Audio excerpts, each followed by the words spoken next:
Though there are a lot of free VR games out there, most of them are either just really hard to find or not that well made, and the lists online are either just not that well edited or super long. So that's why today I'm going to give you guys a list of actually fun, free Quest 2 games, and I'm also going to be ranking these games based off quality, content, and community, as well as giving feedback on the game. Starting off the list, we got Sail VR. This game, though it's basically just CFTs in VR but with more cartoon-like graphics, is actually really fun to play and is one of my personal top 5 favorite VR games. This game has a lot of cool features, including ship raiding and fishing and an infinite amount of content with multiplayer. It also has a really great dev team and community, and heck, even the creator had the channel for this game, where he posts pretty good content. Hopefully it just doesn't turn into something else. All jokes aside though, this game has both a multiplayer and a single player, and I'm not gonna lie, probably one of the nicest VR communities out there. Much better than another. Anyway, in the multiplayer, the main part of the game, you go out and try to find 3 different skulls using treasure maps spread across this crazy big world. These skulls are the bronze, silver, and gold skulls, and they each have a lot of different steps to be able to get them, each one getting harder. The main thing I would watch out in this game though are the bugs and glitches, because there are definitely a few of those.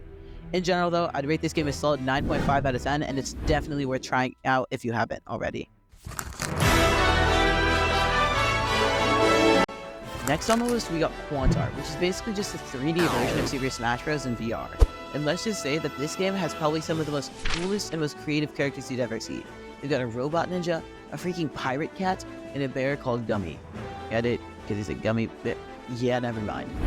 Anyway, the game itself is a 4-player online free-for-all. This game's actually a lot more high quality than you would think, with fully fleshed out movesets for each character, a variety of reactive maps, a leveling and skill system, and a really cool looking community hub. You also have a battle pass and some cosmetics and skins for your character so you can have a unique look. The community hub itself has a ton of minigames like mini golf, a beanbag toss, and bowling, and what seems to be karaoke. And to be honest, it's actually sad that high quality, free games like QUANTAAR and the others on this list aren't as pushed out into the VR community, and how shooter games and real-time knockouts have just overrun the options. Overall though, I'd give this game an overall rating of 8.5 out of 10, and it's a must play for any Super Smash Bros. Fans out there. The third game on this list is going to be Grapple Tournament, and I know I said that there are too many shooter games out there, but man, this game is just so much fun, and I've got to say, the devs cooked. Overall though, the game itself is pretty self-explanatory by the title, as it's a fast-paced, action-packed shooter game that utilizes climbing, double jumps, and grapples for movement.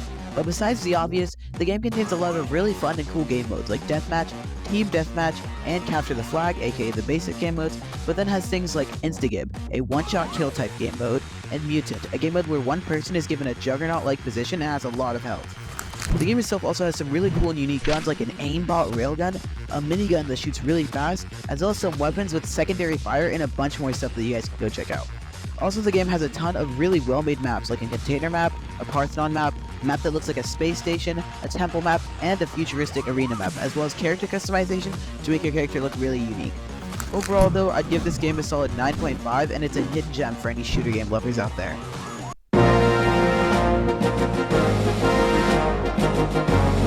Next on this list, we got Pioneer Endless Journey, and to be honest, I know no one else who owns this game, and I'm actually surprised. Like, no joke, when I found the trailer for this game, it only has 200 views and 2 comments. The game itself, though, is a unique infinite dungeon crawler set in a Pioneer-like setting that consists of many monsters with different abilities, and as you progress each level, you unlock one of the 3 new upgrades you can choose from, which help with the rising difficulty of each level. And the monsters in this game are actually so fun and well made. They've got moving cacti and moving flowers, as well as some animals like bugs and moles, which are supposed to fit the Pioneer country-like theme. But for some reason, they also have cool abilities like ninja stars and ground pounding, which is kind of random for a Pioneer Wild West-like game. If you ever wanted to know what it's like to be ground pounded by a scorpion double your size, well guess what? This game, for some odd reason, supports B-haptics, a haptics, but I'm pretty sure half of us here are just too broke to get one. The game itself, though, is randomly generated and endless, so you know you're guaranteed to have a great time every single time you hop on to play this game. This game gets an overall rating of 8.5, and it's a fun game to play in your spare time.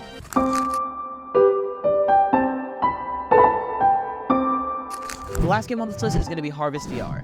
This is a farming simulator type game with a blocky feel and is actually really fun to play. The game is really well made and really detailed, except for the low poly graphics, and in general has hours of content to offer. The point of the game is actually pretty simple. Grow food, get animals, upgrade tools, and interact with villagers. And I actually didn't know this, but this game is actually a lot older than you would think, with the game coming out, 3 years ago? A few months before the Quest 2 was even released, and somehow it still doesn't even have a big audience? Anyway, the game starts you off with a backpack and some tools that you have to use to get some supplies and build your farm to eventually get animals in the game. The amount of advancements and upgrades you can get in this game is a ton, and I'm surprised to see such a good free game not be as popular. The only thing I would watch out for is the polygraphics and the crippling loneliness you feel after playing for days on end. Overall, I'd give this game a solid 8 out of 10, and it's a really fun farming simulator.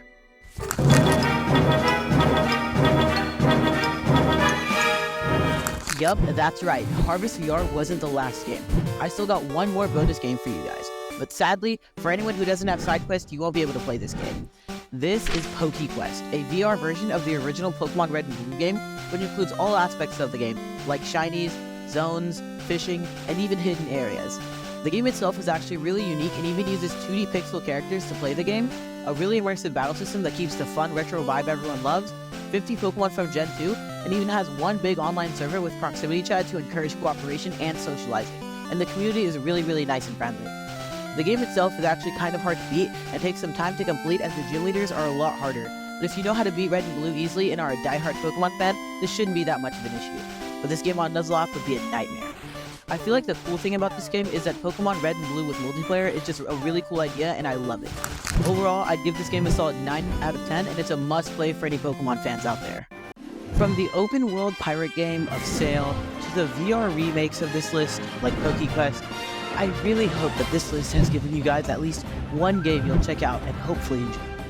If you guys want a part 2, get this video to 100 likes, me to 1,000 subs, and comment down below any other free games you guys would suggest. Anyways, peace.